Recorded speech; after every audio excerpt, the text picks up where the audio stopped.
Hello everyone. Today we talk about how to fix the app of Roblox. We go to settings,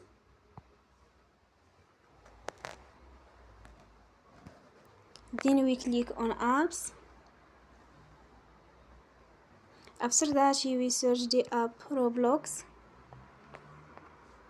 and then we click. Then we will on for stop. After that we go to storage. Then we click on clear cache. In the end, you will turn your Wi-Fi and you will turn again. Don't forget to support us by like and subscribe. See you next time and thank you for watching.